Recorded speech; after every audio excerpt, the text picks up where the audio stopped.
I died when a beach cleaning machine mistook me for a very large plastic bag. I woke in another world with 48 grams of sand sliding down an iron target while 312 magic students laughed behind me. The iron target did not have a scratch. The sand reached the floor with a soft hiss. It looked embarrassed for me. An instructor in a dark red coat stood beside the target. The name Kavor came to me with the rest of the memories inside my new head. He taught combat assessment at Crown Academy. He also looked at me as if I had placed dirty shoes on his dinner table. "Avon," he said, "your elemental output is 48 grams. Your damage score is 0. The laughter became louder. I looked across the examination court. Every other student had attacked a wooden practice body. Mine was made from black iron. It was the target normally used for advanced instructors. That was unfair and useful. "Instructor," I said. My assigned target was the wooden one beside it. Kavor did not even turn. "A combat mage does not choose what his enemy is made of." "Then Brask should attack the iron target too." The laughter stopped for half a breath. Brask stood at the front of the student crowd. He was broad, handsome, and covered in enough gold trim to guide ships through fog. A stone wolf rested beside his boots. His earlier attack had broken a wooden target and earned 62 points. Brask smiled. "You should not compare a sand trick to real earth magic." Several students laughed again. They laughed more carefully this time. Brask's family paid for the Eastern Training Hall, and friendship became very flexible near rich people. I pointed at a fresh wooden target. "One more attempt." Kavor folded his arms. "You used your attempt. On the wrong target." His eyes narrowed. The memories in my head supplied another useful fact. Kavor had designed this examination. The Academy Council was considering his method for use across the kingdom. If his test was wrong, his promotion was wrong with it. Now I understood why he needed me to remain a failure. "The result is final," he said. 0 attack, F rank potential, last place in the first year. The ranking crystal above the court flashed. My name fell from 286th place to 312th, last. 2 clerks removed my silver student badge. Another erased my 10 gold scholarship from the public board. 312 witnesses watched it happen. Brask raised one hand. "Do not worry, Avon. The Academy always needs someone to clean sand from the floors." The crowd gave me a new name before I left the platform. Desert Cleaner. It was not a strong insult. It was simple, however, and simple things traveled fast. By the time I crossed the court, students at the gate were already making sweeping motions when they saw me. I did not argue. I counted. I had 48 grams of created sand, no money, no scholarship, and one day before the Academy charged me for a room I could no longer afford. The original owner of this body had spent 3 years preparing for that examination. Kavor had erased those years in less than 1 minute. Anger was expensive. Information was free. I chose information. A young woman waited beside the exit with a gray F-rank badge in her hand. Her dark blue hair was tied behind her head with a brass chain. A tiny silver clock hung from the chain, ticking beside her ear. "Avon?" she asked, unfortunately. Her mouth moved as if she wanted to smile but had not decided whether it was polite. "I am Leora. I keep the Academy clocks and manage the old tower rooms." She offered me the badge. "You have been moved to the North Clock Tower. Does the roof still exist?" "Most of it." "That is better than I expected." This time she smiled. As I took the badge, Leora looked down at the sand still clinging to my sleeve. Her expression changed. "Do not move," she said. I stopped. She leaned closer. The small clock beside her ear began ticking faster. "What is it?" I asked. "The grains are falling at different speeds." I looked at my sleeve. To me, it was ordinary sand. "Is that unusual?" "Sand magic moves like water. Every grain should share the same remaining motion." Leora touched one grain with the tip of her finger. This one will stop in 4 seconds. The grain beside it will stop in 7. Kavor shouted for the next student. The crowd turned away from us. Leora closed her fingers around the 2 grains. Come to the tower after sunset. Bring every bit of sand you can create. She walked off before I could ask why. That was the first person in this world who looked at my sand instead of my score. The rest of the day was designed to make F-rank students understand their place. We received gray uniforms with repaired sleeves. We were assigned maintenance work. We ate after every other class had finished. At noon, I stood in the dining hall with a bowl containing 1 potato, warm water, and a leaf that had made a brave but unsuccessful attempt to become soup. Brask passed my table carrying roasted beef, white bread, and a cup of iced fruit juice. 6 students followed him. He placed 1 silver coin beside my bowl. For a broom, he said. I picked up the coin. His smile weakened. You are supposed to be insulted. I can be insulted after I eat. One of his friends laughed before remembering whose side he was on. Brask took the coin back. Midnight class registration is held in the East Court. Try not to choose anything dangerous. I will choose something cheap. He left. I finished the potato. At sunset, the North Clock Tower looked like a tall stone man with several missing teeth. One side of the roof had collapsed. Ivy covered the lower windows. The great clock above the entrance was 7 minutes slow.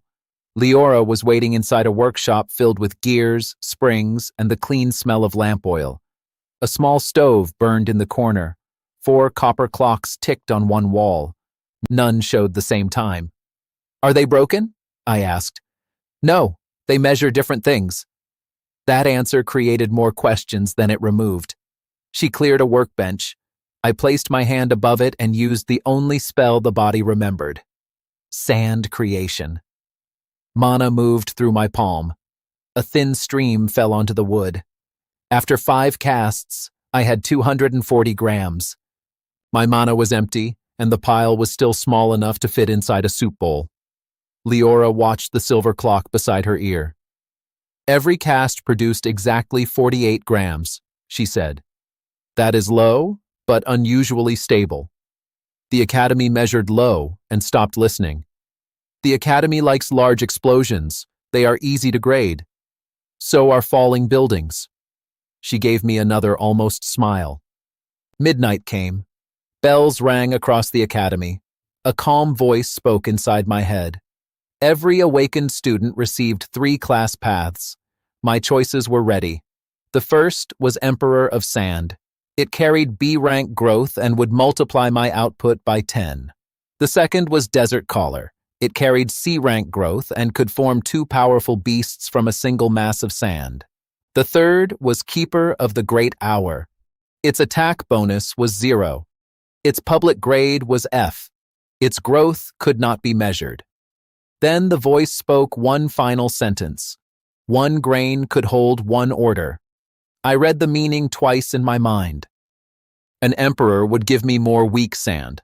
A caller would give 1 order to 2 large shapes. Both followed the basic law of magic in this world. 1 spell carried 1 intention. The third class broke that law. I choose Keeper of the Great Hour, I said. The voice confirmed my choice. Far away, the public registration board rang like a struck plate. For several seconds, the tower was silent. Then laughter rolled across the Academy grounds. Leora looked through the window toward the bright board in the East Court. They can see the F grade. Good. Good? No one will try to steal something they think is worthless. I touched the pile on the workbench. The world changed. I did not see a glowing window. I felt 48,000 tiny points inside the first portion of sand. Each waited alone. Each was empty. Each could hold a direction, a distance, and 1 simple condition. My first order was rise. 48,000 grains lifted from the table. They did not rise as a cloud. Half formed a flat square. 10,000 became a narrow ring. 8,000 arranged themselves into a perfect copy of the clock face on the wall. The final 6,000 hovered in separate lines. Leora stopped breathing. The clock beside her ear spun so quickly that its hands became silver circles. "How many spells are you using?" she whispered. "One." I gave the lines different directions. They crossed without touching. One line curved around Leora's hand. Another passed through the teeth of a brass gear. A third divided into 20 smaller paths and removed dust from 20 screw holes. My temple began to ache. 3 patterns were easy. 8 felt like holding several conversations while someone struck a cooking pot beside my head. 12 made warm blood touch my upper lip. There was the price. I lowered the sand. Leora placed both palms on the bench. "A normal sand mage can move one mass in one direction. Even an A-rank mage can only change the shape of that mass." "I know. You gave separate motion to 48,000 grains." 48,007. She stared at me. "The 7 were under my sleeve," I explained. Leora sat down slowly. "Kavor gave that a damage score of 0. Perhaps the target was too large." We tested smaller targets. She hung 6 rotten clock cords above the bench. I assigned a narrow spiral to 6 groups of sand. All 6 cords snapped at the same moment. The practice crystal on the wall chimed. My recorded damage rose from 2 points to 31. The minimum for E rank was 30. Leora's eyes widened. I pressed the remaining grains against a copper plate. Instead of striking the front, they searched its surface, found the soft lines around a stamped emblem, and moved through those lines from different angles. The emblem fell out of the plate. The crystal measured 46 points. My strength had not increased. My control had. That was better. A large explosion needed more mana. A weak point only needed to be found once. Someone hammered on the tower door. Brask entered without waiting. Nearly 80 students crowded behind him, drawn by the midnight registration and the rumor that the desert cleaner had chosen an even worse class. Brask looked at the sand on the table and laughed. "So the great keeper has begun cleaning clocks." Leora stepped between him and the workbench. "This tower is under my care. Then watch." He tossed a leather purse onto the floor. 20 silver. Avon can have it if he lasts 1 minute against me in the East Court. The students behind him began talking at once. 20 silver paid for 40 meals. Brask wanted a public victory before anyone asked why Kavor had changed my target. I picked up the purse. "That is not yours yet," Brask said. "Then keep up." The East Court filled before we arrived. Students leaned from windows. Servants climbed onto the garden wall. The registration board displayed both our names. Brask stood at rank 28. I stood at rank 312. Instructor Kavor appeared beside the referee Crystal. He looked angry, but not surprised. "This is an unofficial duel," he announced. "The Academy accepts no responsibility for injury." Brask summoned stone around his body. Plates covered his chest and arms. A thick helmet closed over his face. His stone wolf rose beside him. He looked like a walking house that had developed anger problems. The crowd cheered. I had 240 grams of sand, 5 complete orders, and a headache behind my left eye. Brask charged. I sent 40,000 grains across the ground. They did not attack the stone. They entered the gaps behind his knees. Another 40,000 climbed inside the joints of his boots. His first step landed. His second did not. Both knees locked. Brask fell forward. He stopped himself with one stone hand and shouted for his wolf. The wolf jumped. 30,000 grains entered its open mouth. They packed around the command stone hidden in its throat. The creature froze in the air, landed on its nose, and slid across the court like a badly thrown chair. The cheering stopped. Brask forced one leg free. I sent 2 groups behind his elbows and a thin line through the opening in his helmet. I did not strike his eyes. I wrote 3 words across the inside of his visor. "Look behind you." He turned his head. The sand locked the neck joint in that position. Brask could now see only his own back. Laughter exploded from the windows. He tried to stand.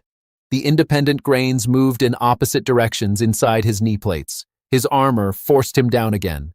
The referee crystal rang. 1 minute had not passed. It had taken 23 seconds. For a moment, no one moved. Then, the registration board changed. My combat score rose from 0 to 46. My position climbed from 312th to 247th. Brask's name dropped 9 places. 80 students saw it. Hundreds more heard the court erupt. A servant on the wall shouted, "The desert cleaner swept him!" It was still not a strong joke, but the timing was excellent. Kavor pushed through the crowd. "External interference. That result requires review." Leora lifted the referee crystal. The crystal recorded 1 class skill and no outside mana. Kavor looked at her, then at the students surrounding us. Too many people had seen the result. Too many recording crystals were raised. He turned to Brask. "Release your armor." "I cannot move my hands," Brask said from inside the helmet. I recalled the sand. The stone plates opened. Brask remained kneeling for 1 extra second because he had expected the armor to hold him up. That second produced more laughter than the duel. I counted the 20 silver in front of the witnesses. Money, strength, and rank had all moved upward in the same night. That was a useful pattern. Back at the tower, Leora heated a flat iron pan. She placed a round piece of bread on it until the edges became crisp. She filled it with slices of lamb, roasted red pepper, onion, and thick white yogurt. The warm bread absorbed the meat juices. A little mint cut through the fat. She poured honey tea into 2 chipped cups. After a day of potato water, the first bite nearly made me respect this world. "You are smiling," Leora said. "The lamb earned it." "Not the victory?" "The victory was colder." She sat opposite me. Lamplight moved across the brass clocks behind her. "You never defended yourself during the examination," she said. "Kavor wanted an argument. I wanted a record. And now 80 students have one. By breakfast, 800 people will improve it." Leora laughed softly. It was the first warm sound I had heard since waking in that body. Then every clock in the workshop stopped. The great mechanism above us groaned. 1 bell rang backward. A line appeared between the floorboards. Black sand pushed through it, grain by grain. The grains ignored gravity. They climbed into the air and circled my index finger. I had not created them. I had not ordered them. Leora's silver clock spun until its chain snapped. She caught it with both hands and looked at the black sand with a face that had lost all color. "Those grains have been falling beneath this tower for 300 years, she whispered. The black sand formed a tiny arrow pointing down. Leora looked at the remaining time only she could see. "And they will reach the bottom in 30 days. The second day began with the smell of butter, toasted bread, and a bell striking 6 directly above my bed. I sat up so quickly that my blanket landed on a chair. The North Tower room had 1 narrow window, 1 wooden bed, and a crack in the ceiling shaped like a river. Rain would turn the river into a real one, but the morning sky was clear. Compared with being dead, the room was excellent. Downstairs, Leora stood beside the stove. She had cooked eggs in butter until the edges were crisp. Thick slices of bread warmed over the flame. There was smoked cheese, sliced tomato, and a pot of dark tea with orange peel. She had also placed the black grains inside a glass clock case. They floated against the bottom, still pointing down. "I tried 6 locks," she said. "They passed through all of them." "Why did they stay in the case?" I asked politely. That was not the answer I expected. I ate 1 egg and watched the grains. "Can we reach whatever is below us?" "The tower plans show solid rock for 40 meters. The older plans are missing." Leora spread soft cheese over a piece of toast. "The academy sealed the lower tunnels after 3 workers disappeared 12 years ago." That sounds related. At this academy, disappearing workers are usually called a maintenance problem. I looked at her. I make simple jokes when I am nervous, she said. Good. Simple jokes survive translation. Someone struck the tower door with a metal staff. An academy clerk waited outside. 2 disciplinary guards stood behind him. He held a work order bearing Kavor's seal. F-rank student Avon is assigned to clear the lower archive ducts, the clerk announced. Failure will remove his housing privilege and academy registration. Leora took the paper. Those ducks were rated E rank last month. Instructor Kavor changed the rating this morning. Without inspection? The clerk looked uncomfortable. The work begins at 9. An observation crystal will record compliance. He left the order and hurried away. Leora read the payment line. 3 gold. 1 gold equaled 100 silver. 3 gold was more than an F-rank student normally earned in 2 months. Kavor was not paying for cleaning. He was pricing my disappearance. I finished the toast. We need sand, I said. The maintenance yard sold me 12 kilograms of coarse construction sand for 2 silver. 3 leather pouches cost another 3. The old storekeeper recognized me from the duel and refused to charge for a wooden handcart. My grandson was watching, he said. He has repeated the part where the rich boy looked at his own back 11 times. The helmet deserves most of the credit. The storekeeper laughed and added a small metal shovel. News had crossed the academy before breakfast, just as I had predicted. It had also grown. According to one group of second-year students, I had defeated Brask without moving. According to a cook, I had used 1 grain of sand. According to a gardener, Brask's stone wolf had apologized to me. The public ranking board showed the less interesting truth. I was still 247th. Someone had drawn a broom beside my name. Someone else had drawn a crown above the broom. At the lower archive entrance, more than 100 students waited behind a safety line. Kavor had told them the observation crystal would show an F-rank failure. Students loved free entertainment, especially when the entertainment might be eaten. Brask stood near the front with his arms folded. He wore no stone armor. That was a wise choice near me. 12 kilograms? He called when he saw my cart. Are you planning to bury the insects under a small beach? Only the loud ones. The students around him laughed. Brask did not. Kavor waited beside a bronze gate. The assignment is simple. Remove every glass mite from the lower ducts before noon. How many? I asked. An F-rank worker does not negotiate. I asked for a count. The last inspection found 30. Leora stepped forward. She wore the gray coat of an official time observer. I will monitor the tunnel seals. Kavor's jaw tightened. That is unnecessary. The work order requires a neutral observer. A second young woman approached from the crowd. She was tall, with brown hair cut at her jaw and a green Earth Mage badge pinned to her collar. I am Teria, she said. The first-year council assigned me as combat witness. I knew her rank from the board. She was 9th. Her Earth magic had scored 814 points at the examination. Teria examined my cart. If something larger than a mite appears, stay behind me. That sounds expensive. Staying alive is usually expensive. Then I will compare prices. The bronze gate opened. Leora, Teria, and I entered. The observation crystal floated behind us, sending everything it saw to the large screen in the dining hall. The gate closed with a heavy sound. The tunnel smelled of wet stone and old paper. Narrow shelves filled side rooms on both sides. Most books had been eaten by mold. Thin white insects moved across the walls. I touched the first pouch of sand. My class recognized 500,000 grains before pressure built behind my eyes. That was more than twice my limit during the duel. The victory and public recognition had strengthened the class, but the rest of the 12 kilograms remained ordinary material. I divided the active grains into 10 groups. Teria raised one eyebrow. You cannot attack the whole tunnel with half a kilogram. I am not attacking.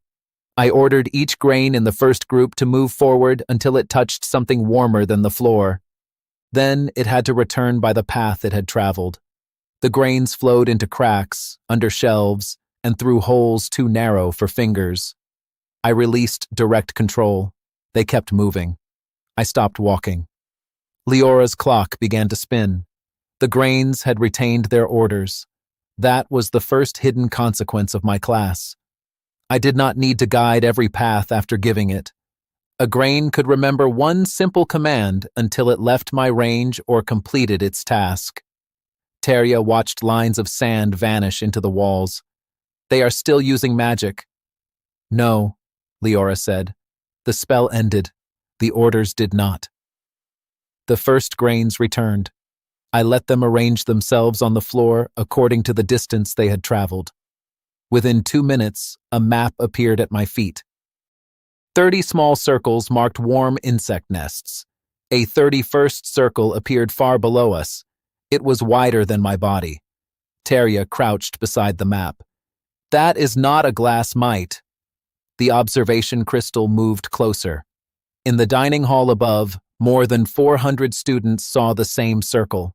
Kavor's voice came through the crystal. Complete the listed task. The inspection found 30 mites, I said. It also found one large heat source behind the western wall. The contract does not mention it. That is what concerns me. I sent thin lines of sand through the 30 nests. Glass mites had transparent shells and soft joints. One grain entered each joint. Another pressed the insects from below. 30 mites rose from the walls at the same time, held inside small cages of moving sand. Teria stared. The crystal chimed as the contract counted them. 30 targets captured. 0 damage to the archive. The audience above began applauding. We heard it as a distant vibration through the ceiling. Kavor's voice became colder. The task is complete. Leave the tunnel. The western wall broke inward. An iron burrower pushed through the stones. It was 3 meters long. 6 armored legs ended in hooked claws. Its head was a wedge of dark metal, and steam escaped from gaps along its neck. A red control mark burned beneath one jaw plate. Teria slammed both hands down. A wall of stone rose between us and the creature. The burrower hit it once. The wall exploded. Pieces flew across the archive. Teria caught the largest with another spell, but the impact forced her to one knee. The observation crystal remained above us. Hundreds of witnesses saw the red mark under the monster's jaw. It carried an academy training seal. This was not a creature that had wandered into the ducts. Someone had released it. The gate is locked, Leora said.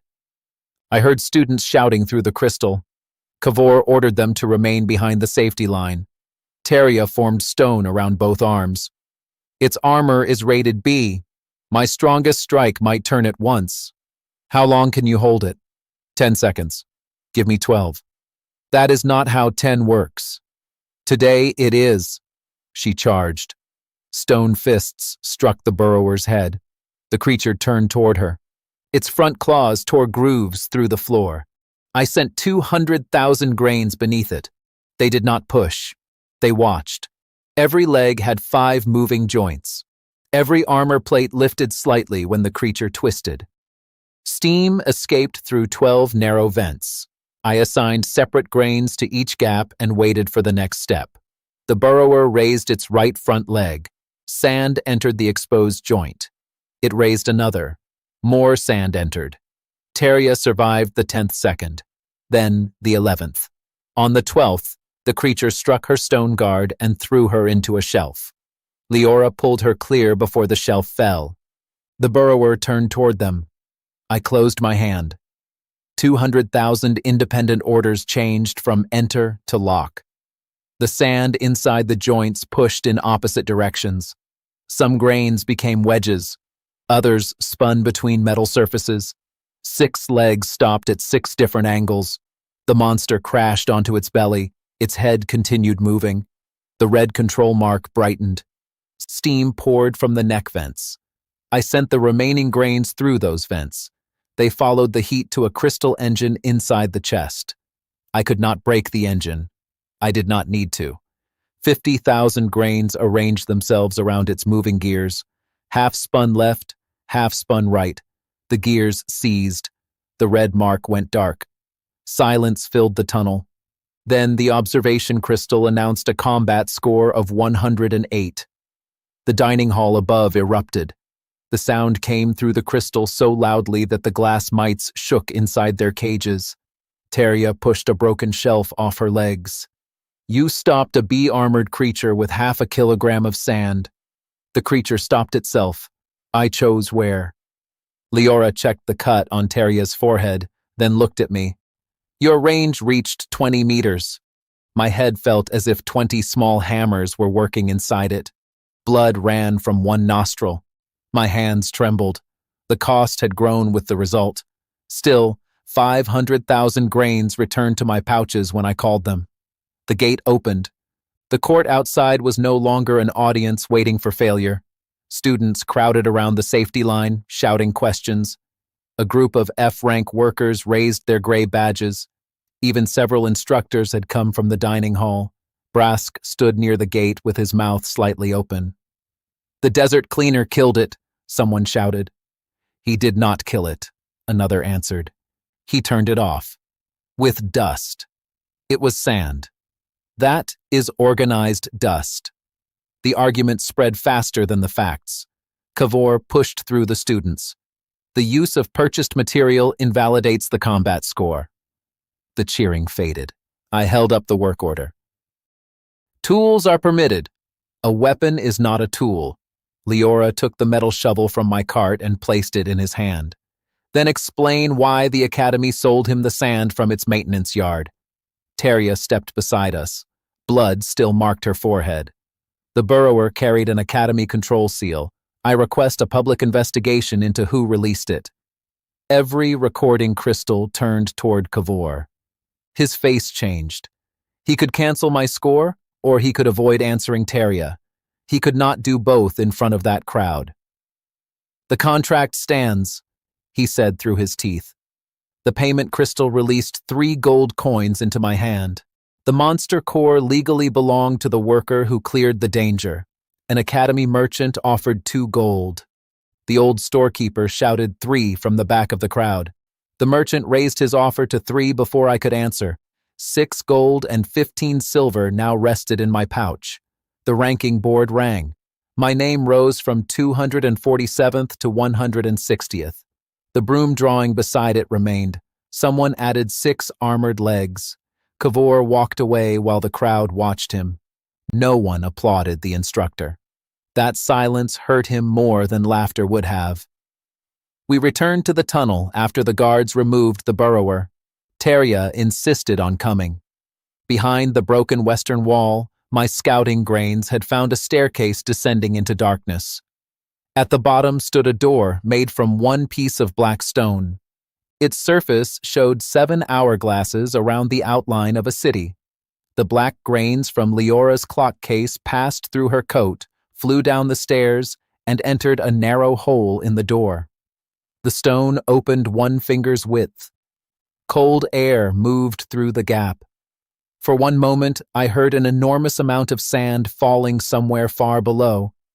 Then the door sealed itself again.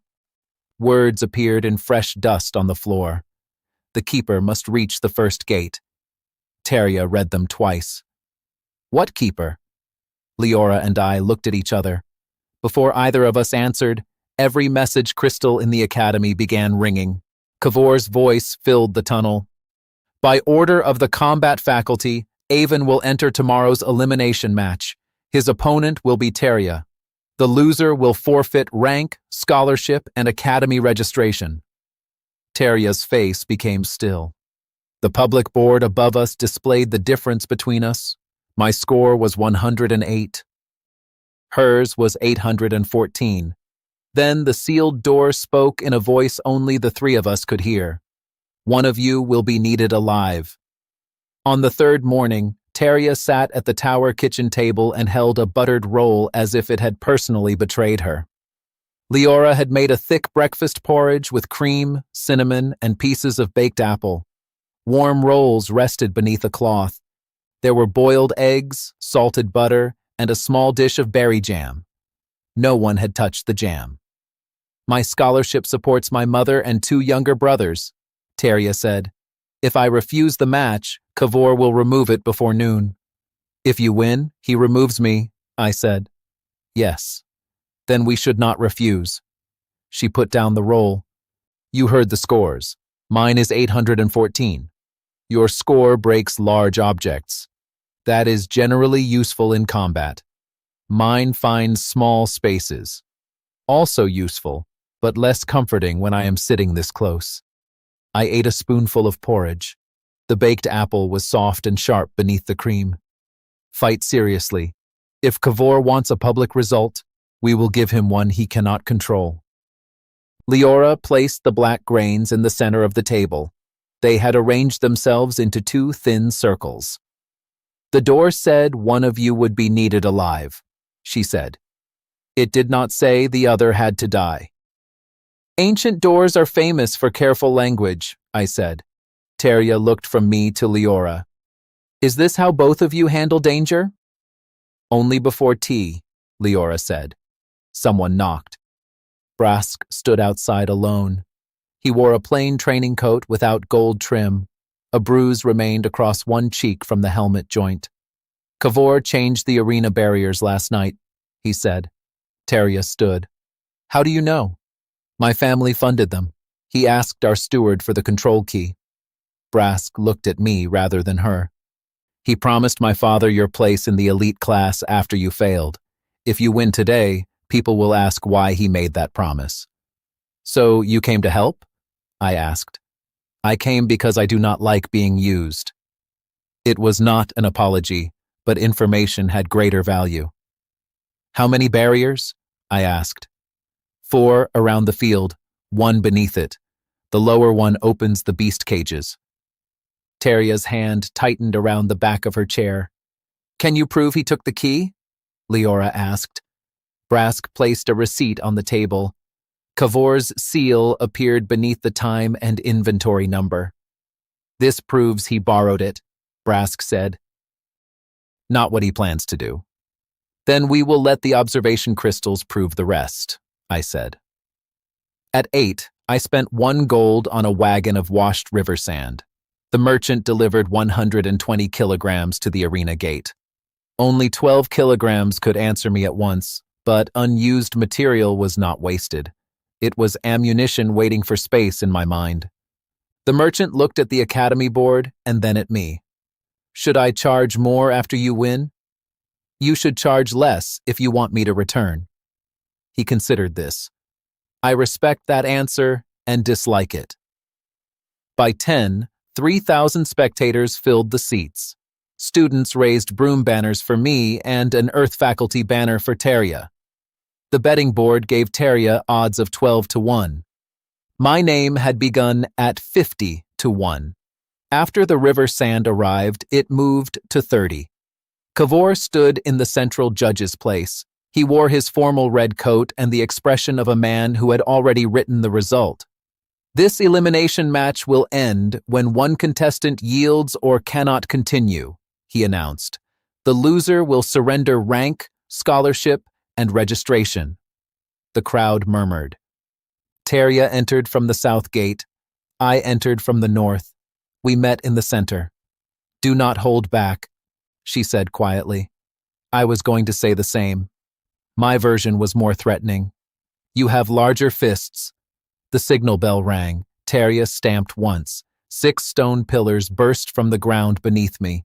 I sent sand in 6 directions. Each group touched a pillar, turned, and pulled my coat away from the rising stone. I moved through the only open gap. A pillar grazed my shoulder hard enough to spin me. The Earth faculty seats roared. Teria lifted both hands.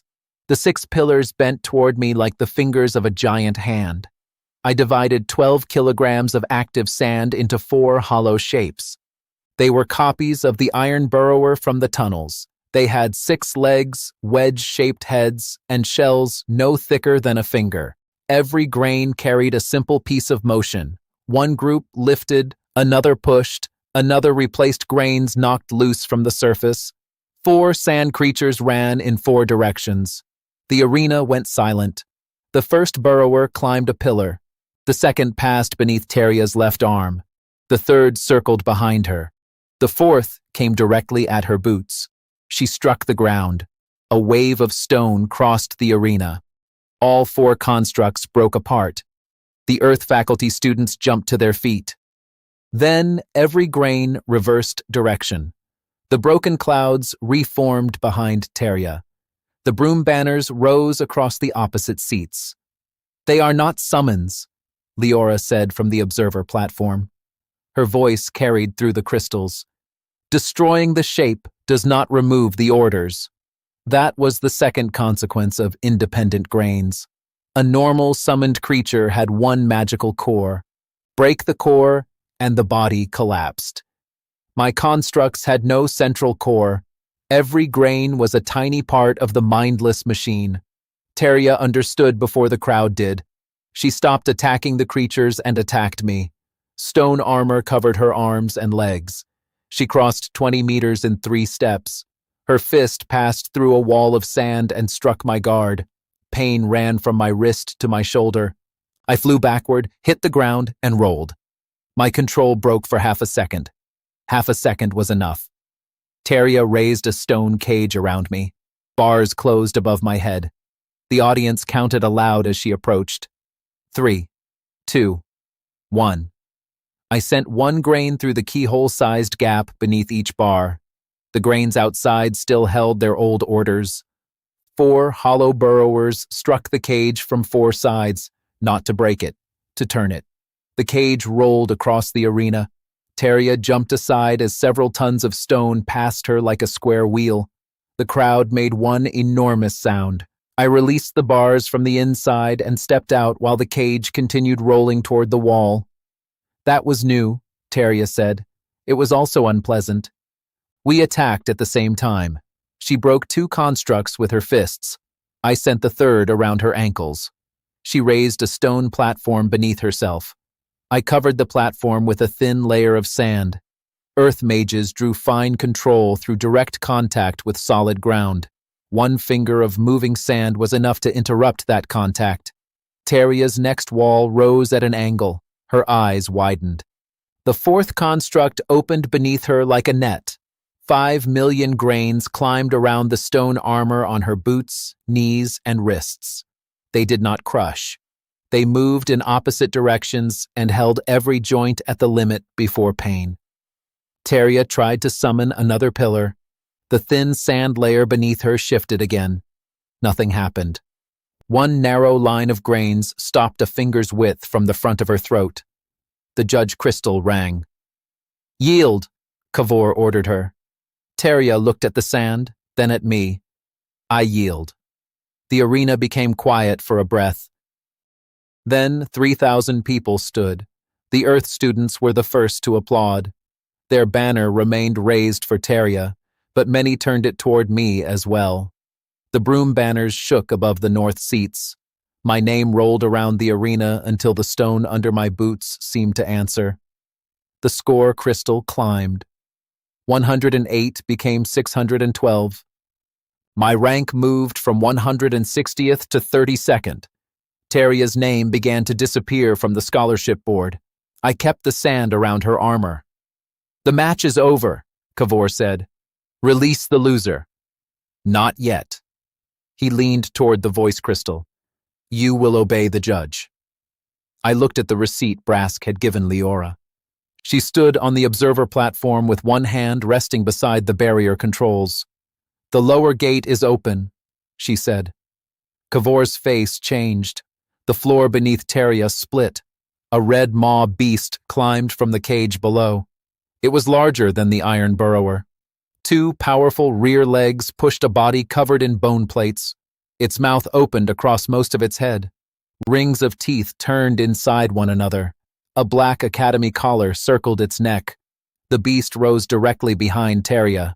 My sand pulled her forward before the jaws closed. The teeth struck empty air. The audience screamed. Kavor reached for the barrier key. The outer walls rose around the arena, trapping us inside and keeping the spectators in their seats. Unscheduled beast breach, he announced. All observers remain calm. No one remained calm. The red maw struck one of my constructs. Its turning teeth swallowed the sand and sprayed grains across the arena. It leaped toward the north seats. Teria tore free from the loosened restraint. The spectator wall will not hold. Raise it from below. I need ground contact. I removed every grain beneath her boots. Both her palms struck the floor. A second stone wall rose behind the first. The beast hit it. Cracks crossed the surface, but the wall stayed upright. 3,000 witnesses saw Teria protect the same crowd that had just watched her lose everything. The Earth students shouted her name. I recalled the scattered grains. 4 million answered. Nearly 1 million remained inside the red maw's mouth and throat. The beast turned toward us. That was useful. I gave the swallowed grains new orders. Half entered the gaps between the turning teeth. The other half moved into the collar around its neck. Each grain searched for a moving part and stopped against it. The red maw charged. Its first step shook the arena. Its second became shorter. On the third, one ring of teeth stopped. Another kept turning. The two rings struck each other. Bone cracked inside its mouth. The beast screamed and stumbled. Teria formed a stone ramp beneath its left foot. The creature fell sideways. I sent the hollow constructs onto its collar. They pulled in 4 directions. The black metal split. A brass control pin fell out. Kavor raised one hand from the judge's platform. A spark of fire crossed the arena toward the pin. My fastest grains reached it first. They lifted the pin over the flame and carried it to the observation crystal. Kavor's personal seal was stamped into the brass.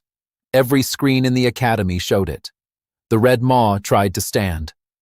Teria dropped a stone collar around its shoulders. I locked its rear joints with the remaining sand. Together, we forced it flat. The combat crystal announced our combined victory. The barriers opened. No one left. 3,000 people turned toward Kavor. He stepped back from the judge's place. The creature was released as an emergency response assessment. Without warning? Teria shouted. Real emergencies give no warning. Real emergencies do not carry your seal, Leora said. Dean Audrin entered through the western gate. He was an older man with short white hair and a plain black coat. He did not shout. He did not need to. Every instructor stood when he crossed the arena. Audrin stopped before the observation crystal. He examined the brass pin, Brask's receipt, and the recording of Kavor opening the lower gate. Instructor Kavor, he said, you will surrender the barrier key. Dean, my examination program is under capital review. This student represents an unmeasured threat. Your program gave him 0 points. Audrin looked toward the score crystal. The same student has now scored 612.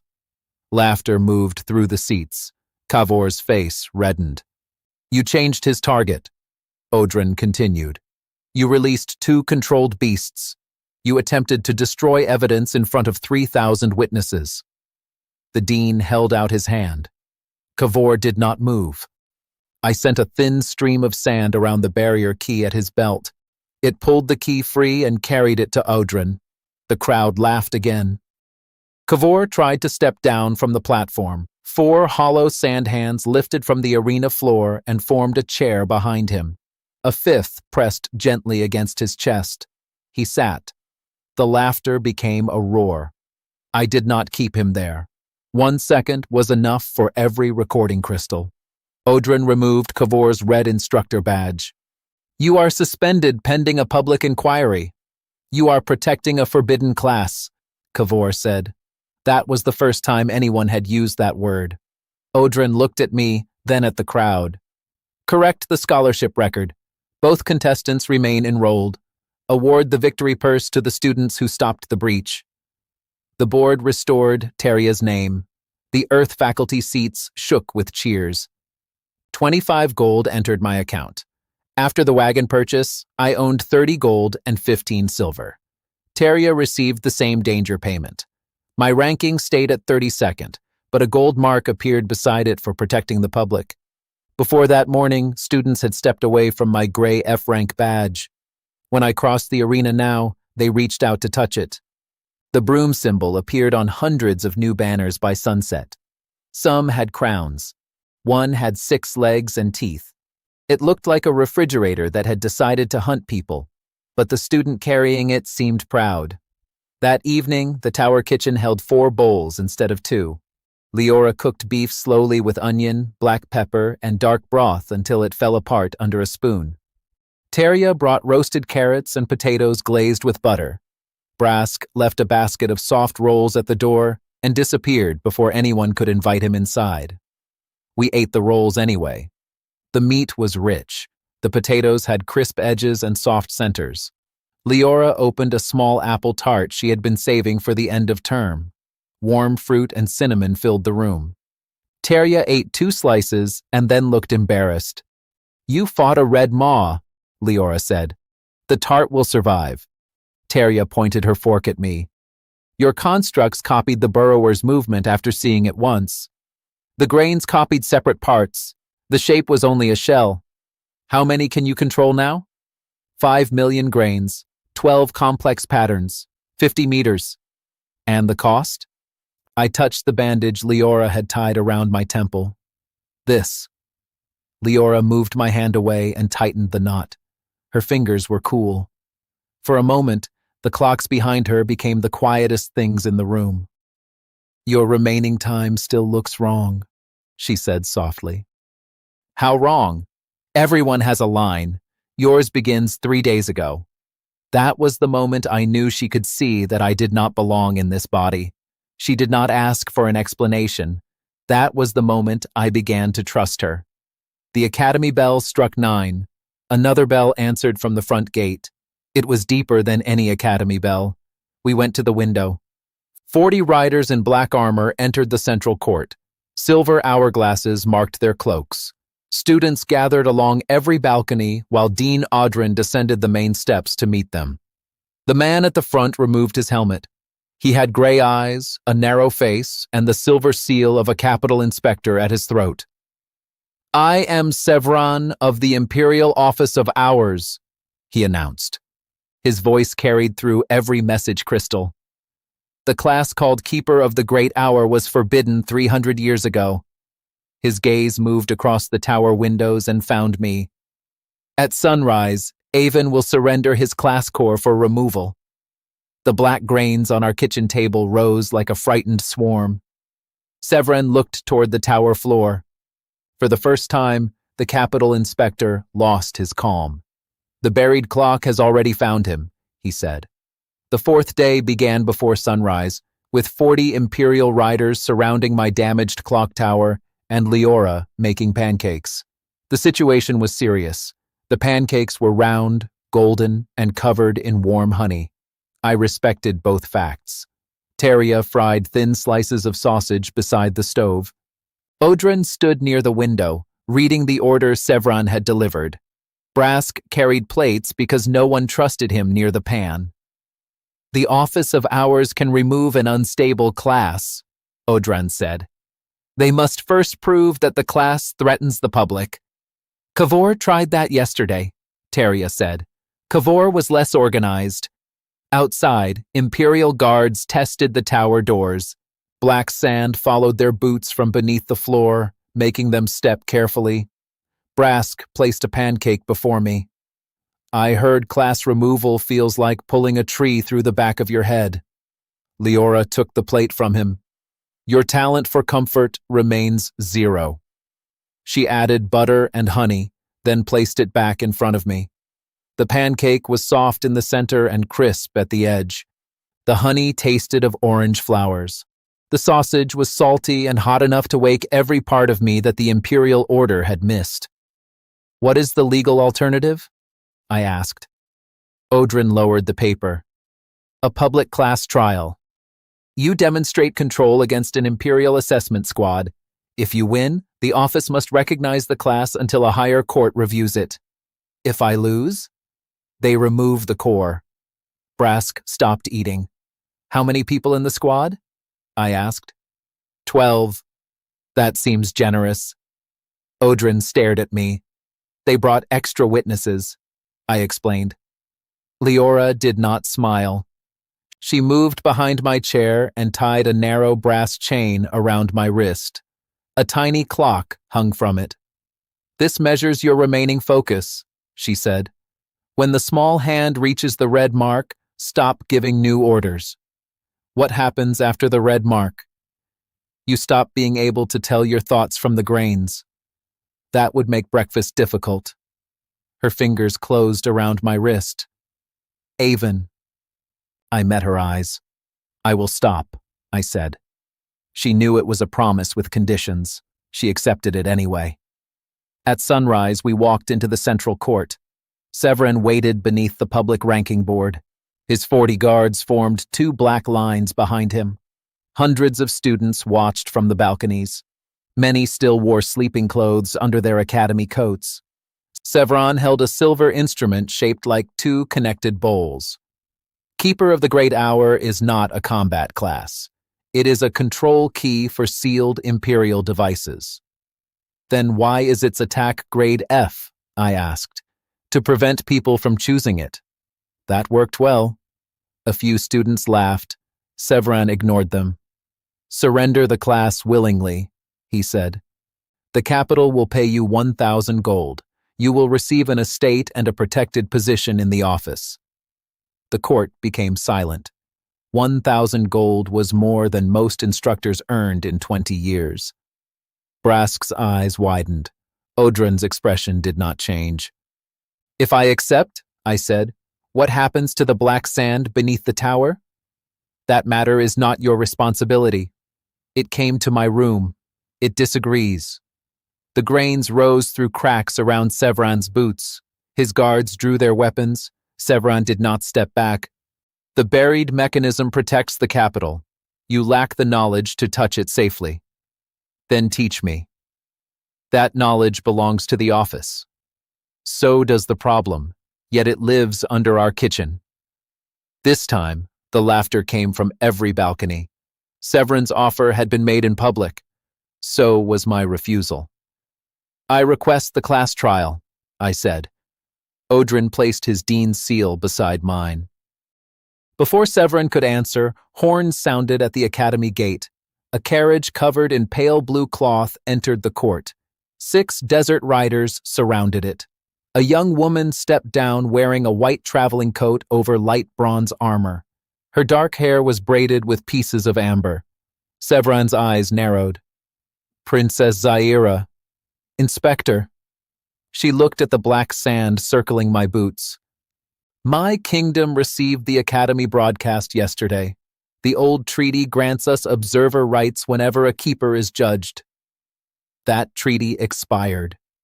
Then you should not have continued taking our sand. The court became quiet again. Zaira stood beside Odrin. She looked at me once, measuring rather than admiring. My ancestors called your class the hand between the seconds. Win, and I will show you why. There was no warmth in the statement. It was a political offer, and an honest one. Severin could not refuse a royal observer in front of hundreds of recording crystals. The trial will begin at noon in the grand arena, he said. The subject may bring any non-enchanted material he can legally obtain. 12 Imperial assessors will use standard combat equipment. The match ends when the subject yields, or every assessor is unable to continue. What is the prize? I asked. He stared at me. Your class. I already own that. The students laughed again. Odrin added a formal academy purse of 120 gold. He understood the pattern. By 7, the entire city knew about the trial. By 8, the grand arena had sold 12,000 seats. By 9, broadcast crystals in the capital had accepted more than 200,000 viewers. By 10, I had spent 10 gold on 20 tons of construction sand. The merchant who had sold me yesterday's wagon stood beside 20 heavy carts. I charged less because you returned, he said. You are learning. I dislike that too. Brask organized the carts. His family workers knew the arena gates and could move the load before noon. Students watched each cart pass and laughed when they saw the ordinary gray sand. 20 tons will not make weak magic strong, one Imperial guard said. Brask heard him. That is what I thought when he had 240 grams. The guard stopped laughing. Terya helped me divide the arena into distances. We marked the ground at 10 meters, 20 meters, and 50. Leora checked the small focus clock. Zaira walked through the sand with bare hands, searching for black grains. She found none. This is young sand, she said. It has measured nothing. That sounds healthier. It is safer. Her expression remained serious. Do not confuse the two. At noon, the carts entered the grand arena. Boos and laughter fell from the seats. The workers tipped 20 loads over the stone field. Dunes spread across the ground. A thin gray layer covered the entire arena. An announcer asked whether I planned to open a building business. I looked up at the broadcast crystal. Only if the trial goes badly. The audience enjoyed that answer. The 12 Imperial assessors entered through the opposite gate. 4 carried wind spears, 4 wore fire gauntlets, 2 held water staffs. The final 2 carried silver nets made to interrupt class skills. They were not students. Every one of them had fought monsters beyond the city walls. Their combined public score exceeded 9,000. Mine was 612. The betting board offered 120 to 1 against me. I placed 15 silver on myself. Leora watched from the observer platform beside Odrin and Zaira. Terya stood with the academy healers. Brask had somehow acquired a broom banner larger than his body. Sevran raised one hand. Begin. The wind assessors attacked first. 4 spears released a crossing storm. Sand lifted from the arena in one violent wave. The sky disappeared behind gray dust. Thousands of spectators covered their faces. The assessors expected the storm to steal my material. They were right about the material. They were wrong about the orders. Every active grain knew where it had to return. The wind scattered them across 200 meters. 300 million points remained inside my awareness. Pressure struck the back of my eyes. Leora's small clock began to move. I gave one order. Return by separate paths.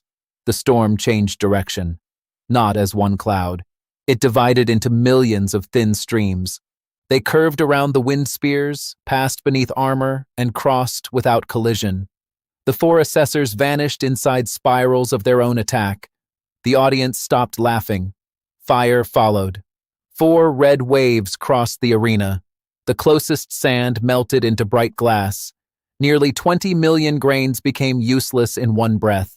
The fire assessors advanced behind the heat. The water staffs struck next, turning dunes into heavy mud. My first 100 constructs collapsed before they could stand. The Imperial seats cheered. Sevran watched without expression. I counted what remained. 19 tons of untouched reserve, 270 million active grains, 9 assessors still moving freely, 3 wind users trapped for only another 10 seconds. The large approach had failed. That was fine. Large approaches were Kavor's specialty. I lowered every active grain into the dunes. For one moment, the field became still. The assessors formed a circle and advanced toward me. Silver nets spread above their heads. I assigned simpler orders. Stand. 1,000 figures rose from the desert. They were human height, but hollow. Each body used only a thin skin of moving sand. Some carried curved blades, some held shields, some crawled, some had 4 arms because the original shape had not seemed important. The last group rose directly behind the Imperial formation. 12,000 spectators forgot to make a sound. Then the capital broadcast count jumped from 200,000 to 300,000. 1,000 soldiers turned their heads toward the Imperial squad at the same moment. The sound that came from the arena seats was not cheering. It was shock made loud. The soldiers did not share one magical core. Each body contained hundreds of thousands of grains holding separate pieces of a simple action. Breaking a shoulder did not stop a leg. Cutting off a head only made the head crawl toward another target. The assessors discovered this quickly. Wind spears tore through the first rank. The bodies opened around the attacks and closed behind them. Fire melted the second rank. Soldiers from the third rank picked up the hot glass and used it as shields. Water struck the fourth. The wet sand became heavier, so those soldiers wrapped themselves around the assessor's boots. The crowd began counting every captured fighter. One wind assessor lost his spear to 30 separate hands. 1. A fire assessor melted 5 soldiers, then stepped into a hollow pit they had dug beneath him. 2. Both silver nets opened. Hundreds of constructs fell apart when the nets erased active mana. The grains outside the nets still held their orders. They pulled the nets closed around their owners. 3, 4. The counting spread through the whole arena. My focus clock reached the halfway mark. The soldiers were simple, but 1,000 separate tasks pressed against my thoughts. Guard this path. Take that weapon. Close this gap. Do not strike the throat. Protect the observers. Preserve the recording crystals. Blood warmed both sides of my face. Leora stood at the edge of the platform. The hand is approaching red. I heard her through the noise. I reduced the number of new decisions. Every soldier received one final condition. If an assessor raised a weapon, take the weapon. If an assessor had no weapon, build a chair. The battle became much easier. 7, 8, 9. The remaining 3 assessors formed a wall of fire, wind, and water. Steam exploded across the arena. Sand bodies vanished by the 100. The focus clock touched the red mark. I stopped giving orders. The army kept moving. That was the point Severin had not understood. I did not need to control the soldiers after their conditions were set. Every grain carried its small instruction forward. The final 3 assessors destroyed 200 constructs. 800 more walked through the steam. The fire user lost both gauntlets. 10. The wind user rose into the air. Sand soldiers climbed one another and formed a tower beneath him. The top figure caught his ankle. 11. The water user tried to yield. His voice disappeared beneath the sound of the crowd. A sand chair formed behind him anyway. 12. The surviving soldiers placed every assessor in a row facing Severin.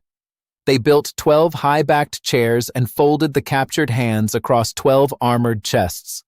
One smaller soldier brushed sand from the Imperial captain's shoulder. The arena shook with laughter. The trial crystal rang. The 12 assessors were alive. None could continue. Every observer platform remained untouched. My score climbed from 612 to 4,080. The betting board paid my 15 silver at odds of 120 to 1. 18 gold joined the 120 gold Academy purse. After buying the sand, my total reached 158 gold and 15 silver. Strength, resources, and reputation rose together again. The ranking board could not place me inside the first-year list. It removed my number and replaced it with Academy Champion.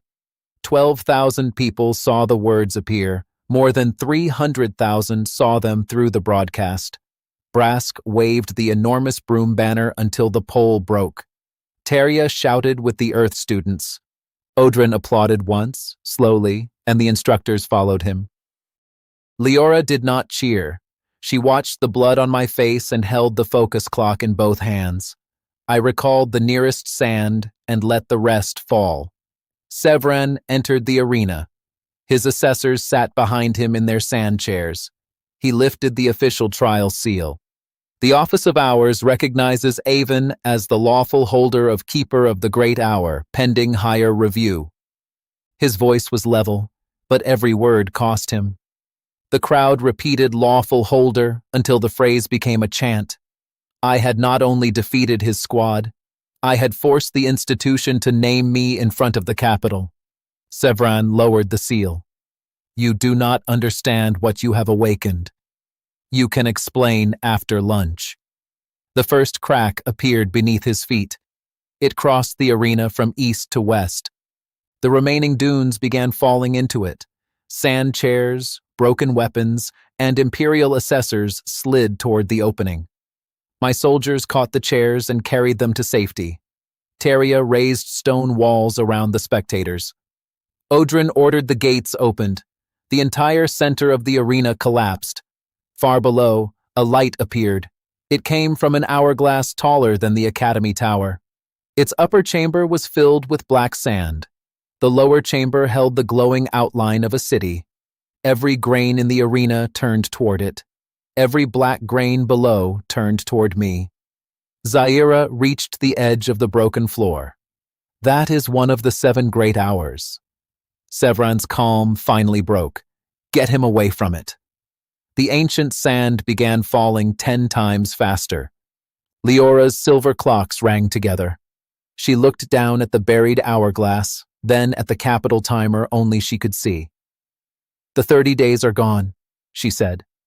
The glowing city in the lower chamber began to fade. We have 23 hours left. The 5th day began beneath the ruined arena while 12,000 people stared down at a clock that was erasing their capital. No one laughed at the sand now. Odrin ordered an evacuation while Teria raised stone bridges across the broken floor. My soldiers carried the injured assessors and 4 observation crystals to safety. More than 300,000 viewers watched Academy healers clear the arena and city guards open the roads. The same world that had verified my victories now watched the threat behind them. A stone stair circled the hourglass. Severin blocked it with his guards and claimed the office would contain the mechanism. Another street vanished from the glowing capital below. Zaira faced the nearest crystal. 7 kingdoms filled the great hours equally. The capital sealed 6 return gates and kept the stored time. This is not the place for accusations, Severin said. The evidence is beneath your feet. His guards looked at one another. With Odrin, the royal observer, and thousands of witnesses against him, Severin could not close the stair. The class voice spoke quietly inside my head. The first great hour had recognized its keeper. My control range expanded from 50 meters to 200. My personal limit remained 300 million grains. The hourglass contained far more than that.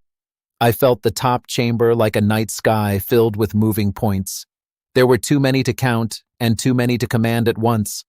Power without enough control was only a larger accident. I descended with Leora, Teria, Zaira, and the observation crystals. Severin followed with his guards. The frame was white stone, and its transparent chambers were solid time barriers, cold enough to turn our breath white. At the narrow center, black sand poured through a hole no wider than my wrist. Each falling grain pulled a tiny light from the city below. Leora touched the barrier and closed her eyes. Every small clock on her coat began ticking at a different speed. Each grain holds 1 second, she whispered. Teria looked at the endless black stream. 1 second of what? A person, a wall, a street, anything that continues to exist. The lower city flickered. One building vanished from its outline, and the matching tower disappeared from the capital skyline. The crystals showed both images. Panic spread through the city. Public ranking boards stopped showing student scores and began showing the remaining hours. Bakers carried hot bread into the streets. Carriage owners opened their doors to strangers. Some citizens ran for the gates, while others stood beneath the broadcast crystals and counted each falling grain. When the missing tower left an empty space against the sky, 6 million people received the same proof at once. This was not an Academy rumor or a royal warning. Their city had already begun to disappear. The viewer count passed 500,000 before we reached the hourglass throat. Every official decision from that point would have witnesses. Severin opened his silver hourglass instrument. The mechanism has entered collection mode. We can still refill the capital reserve. Zaira seized the instrument. 7 symbols marked its back, but 6 had been scratched away. You plan to empty another kingdom. I plan to preserve 6 million lives. Sevran said. If the capital falls, every border falls. It is arithmetic. Arithmetic changes when you hide the numbers, I said. The crystals carried every word. Sevran understood too late that his defense was public. I touched the white frame. 300 million black grains answered. Everyone carried a second and a faded destination, but the office had forced them all through one opening. One mass, one direction. The same rule my class broke. There are 7 side gates, I said. They are still inside the frame. Zaira searched the white stone. I see no openings. They have sand in the seams. 1 million grains exposed 7 hidden rings around the throat. Teria broke the stone seals. Zaira opened the first ring with her desert mark, and I opened the other 6 with sand. The timer slowed, then accelerated again. Sevran's instrument had begun to glow in Zaira's hand. The office seal is forcing the collection command, Leora said. Sevran offered to stop it. When Zaira asked which city he would empty, he remained silent. The upper chamber lost another layer of sand. 21 hours remained. We worked through the afternoon. Teria built channels, Zaira translated symbols, and Leora counted each flow. Reversing the sand failed. Holding it still doubled its later speed. Sending it sideways mixed the 7 destinations. By sunset, only 16 hours remained. More than 500,000 people watched from the evacuation camp and the capital. Every failure was public. So was every small gain. A maintenance crew brought chicken soup down the stair. Wide noodles, carrots, and soft meat filled a broth that tasted of pepper and roasted bones. Leora made me eat it with warm bread, sharp cheese, and dates while Teria and Zaira remained beside the channels. I carried a bowl to Sevran. He accepted it after deciding that refusing soup would not save the capital. My daughter lives there, he said. 6 years ago, I watched a western town vanish when its great hour emptied. Nothing remained except white sand. I will not watch that happen to 6 million people. Neither will I. Then you need another reserve. I need 7 correct paths. You cannot command enough grains. That was true. I could control 300 million at once. The hourglass passed far more through its throat every hour. If I tried to sort every grain directly, my remaining focus would end before midnight. I looked at the noodles crossing in my bowl. They followed the space around them without anyone guiding each piece. The solution was not to hold the sand. It was to give every grain one destination and build a path that continued the order. I stood. Leora caught my wrist. The focus hand was already beyond half. I need 300 million paths, I said. Fear crossed her face and became useful. Tell me what to count. Teria widened the 7 stone channels. Zaira opened every return seal. Leora stood where she could see all 7 flows. I placed both hands against the hourglass. The active grains waited. Each carried a destination mark. I could not think in 300 million sentences, so I thought in one rule. Find the gate that remembers you. Reach it without touching a grain bound for another gate. The class divided that intention among the grains. Pain crossed my head like a blade. Black sand stopped falling straight down. The stream opened into 7 spirals. The 7 spirals carried different colors and circled the throat without collision. 500,000 viewers saw the great hour become a wheel of colored sand. The capital stopped fading, and the courtyard erupted with cheers. I could not hear them for long. The paths cut through my thoughts. Blood ran from my nose, ears, and the corners of my eyes. Leora watched the focus clock. You have 3 minutes before the red mark. The spiral is not stable. Then make it stable in 2. Teria raised support rings.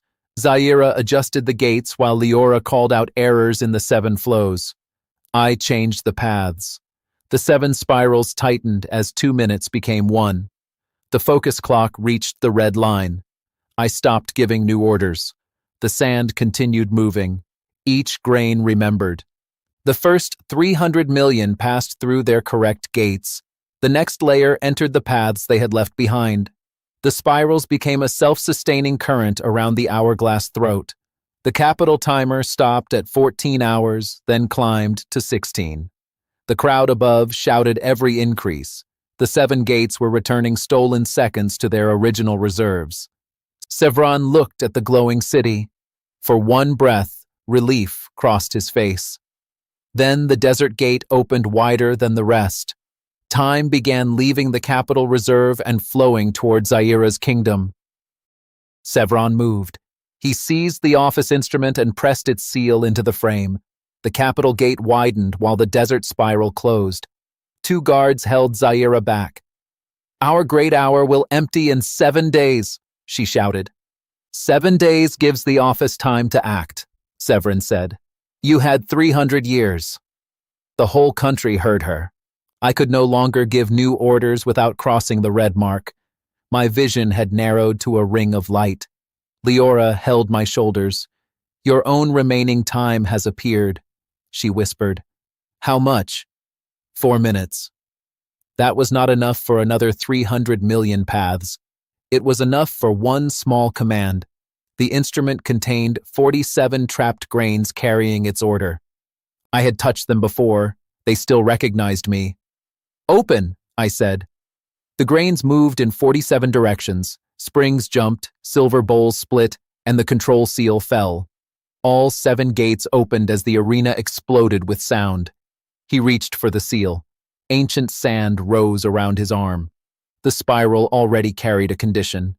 Anything blocking a correct gate had to be moved aside. Sevran blocked all 7. Black sand placed him on his knees before the crystals. The broken seal settled on his head, making the capital inspector look like a very serious table. Odrin relieved him of authority before more than 500,000 witnesses. His guards released Zaira and did not help him. Leora's hand tightened on my shoulder. My remaining time reached 2 minutes. The spirals shook. Sevran's seal had cracked the desert gate, and grains fell toward the wrong chamber. Terria's stone melted in the crack while Zaira held the closing symbol with both hands. 1 minute, Leora said. I could not create another complex command. My 1,000 soldiers still waited on the stairs. Their last order was simple. Protect. I recalled them. The soldiers collapsed into gray rivers and entered Terria's channels. I gave no new paths. I used their existing order. The gray grains filled the damaged gate.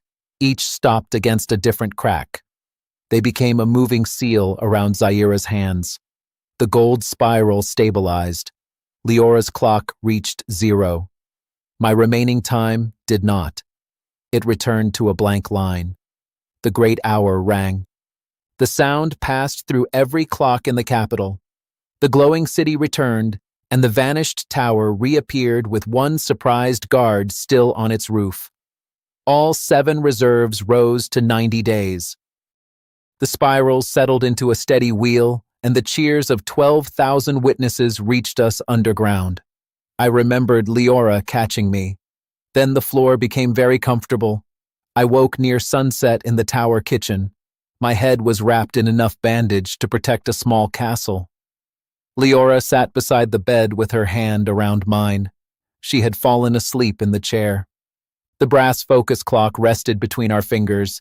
Teria stood at the stove, Zaira cut peppers, and Brask was losing a fight with a cooked chicken. "He is awake," Leora said without opening her eyes. "How did you know?" "Your remaining time started moving again." "How much do I have?" "I cannot see the end." "That sounds expensive." "Do not ruin it." She rested her forehead against mine. Leora had seen the truth in 48 grams of falling sand before I did. That was enough. We ate first in the tower. The chicken had crisp herb skin and soft, hot meat. Zaira brought saffron rice with nuts and raisins. We added roasted vegetables, warm flatbread, mint yogurt, dates, and honey tea. I ate until the room stopped moving. Odrin placed a document beside my plate. The city had awarded me 300 gold, raising my purse to 458 gold and 15 silver. The north tower now belonged to me. I looked up at the missing section of roof. Did I offend the council? They called it a historic property. That means the rain is historic too. Brask laughed with a mouthful of rice and nearly ended his new career as a better person. The Academy recognized me as champion, and 7 states recognized me as acting keeper. The imperial office claimed Severin had acted alone. Zaira gave a short, cold laugh. They approved every transfer he made. Can we prove it? I asked. She set a black grain beside my plate. The clocks remember. My personal limit remained 300 million grains, and ancient sand obeyed me only near its clock. I was powerful, not safe. Outside, thousands waited beneath the ranking board. Broom banners rose beside academy flags. Maintenance workers wore sand crowns, and the 12 assessors applauded with careful dignity. Odrin announced the legal recognition. The crowd answered with my name. 3 days earlier, that court had watched Cavour give me 0 points. Now, every capital board displayed 4,080. Cavour watched without his badge, while Severin waited in a guarded carriage. Each enemy had tried to make my weakness public. Each had made my victories public instead. The great academy clock struck 8. 6 smaller bells answered from far beyond the city. Zaira's black grain lifted from my palm. It flew toward the ranking board and drew a map in the air. 7 hourglasses appeared. The capital clock shone with 90 days. 5 distant clocks showed the same. The 7th stood above Zaira's desert kingdom. Its new reserve vanished. 90 days became 7. The cheering stopped. White sand began falling upward inside the image. Zaira whispered, "That is not one of our commands." Beyond the western wall, the evening horizon turned pale. A line of white crossed the distant hills, moving against the wind. The class voice spoke inside my head one final time. The first great hour had been repaired. The white desert had noticed its keeper, and it was coming for the other 6.